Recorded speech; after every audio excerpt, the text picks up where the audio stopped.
Bonjour à toutes et à tous. On a en effet une série de questions à poser aux membres du gouvernement et à M. Macron, qui nous accuse de ne pas dévoiler l'entièreté de notre projet ou de ne pas savoir le chiffrer. Jean-Luc Mélenchon l'a dit à l'instant, nous savons le chiffrer, nous en avons fait la démonstration et nous sommes prêts à le refaire.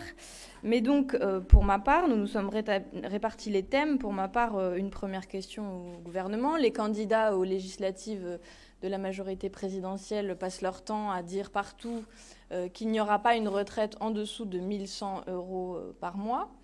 Nous savons, nous, de notre côté, que c'est faux et qu'en plus de ce projet absolument mortifère de repousser l'âge de départ à la retraite à 65 ans, il y aura des pensions de retraite en dessous de 1 100 € puisque ça ne sera le cas que pour les carrières complètes. Donc pour beaucoup de femmes notamment, et pour toutes celles et ceux qui ont des carrières discontinues, les pensions de retraite très basses vont être une réalité si jamais M. Macron et son gouvernement devaient appliquer cette réforme.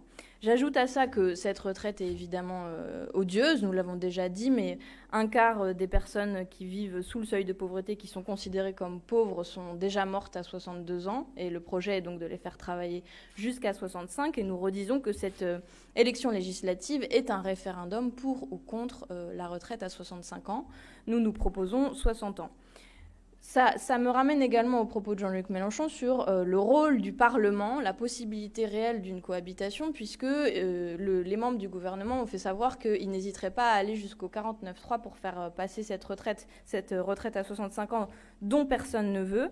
Et donc la brutalité parlementaire continuerait. Et j'en profite donc pour dire que nous, à l'inverse, nous prévoyons que le Parlement ait enfin un rôle vivant, que les débats puissent avoir lieu et que les parlementaires ne soient pas là présents juste pour voter en cadence comme ça a été le cas pendant les 5 dernières années. Nous pouvons chiffrer et financer notre retraite à 60 ans avec 40 annuités, nous l'avons déjà dit, mais je vous en redonne quelques éléments. Évidemment, c'est une logique qui est très différente, notre logique économique, mais nous prévoyons d'augmenter les cotisations sociales de 0,25 points par an, ce qui ne fera pas perdre de pouvoir d'achat aux gens puisque l'augmentation des salaires induite par le reste de notre programme sera plus importante. Nous prévoyons aussi la mise à contribution de revenus qui aujourd'hui ne le sont pas. Nous prévoyons des surcotisations sur les plus hauts salaires, l'égalité entre les femmes et les hommes sur le plan salarial. Bref, tout ça est chiffré et l'Institut Montaigne nous a donné raison sur le chiffrage global. Donc je complète pour dire qu'y compris la hausse du SMIC à 1 500 € et non plus 1 400 comme c'était prévu pendant la présidentielle, est elle aussi absolument finançable. Donc, quid des retraites, 1 100 € pour toutes et tous.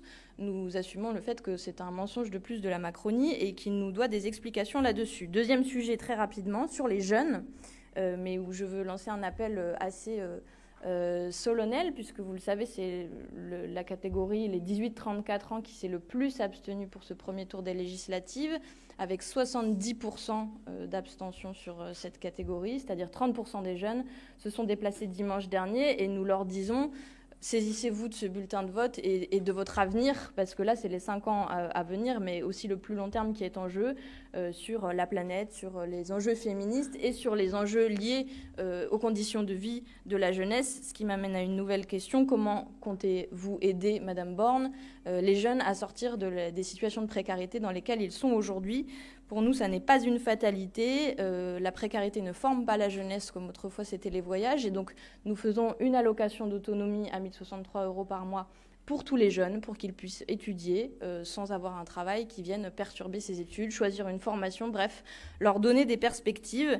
Et sur la jeunesse, nous proposons aussi, bien sûr, la suppression de Parcoursup et du système de sélection à l'université, puisque vous le savez, les jeunes sont en plein dedans en ce moment. J'en croisais encore ce matin, qui n'avaient aucun vœu accepté pour la suite de leur parcours, ce qui les met en plus au moment de passer le bac dans une situation de stress et d'angoisse sur leur avenir qu'on peut toutes et tous imaginer. Voilà pour ces 2 premières questions.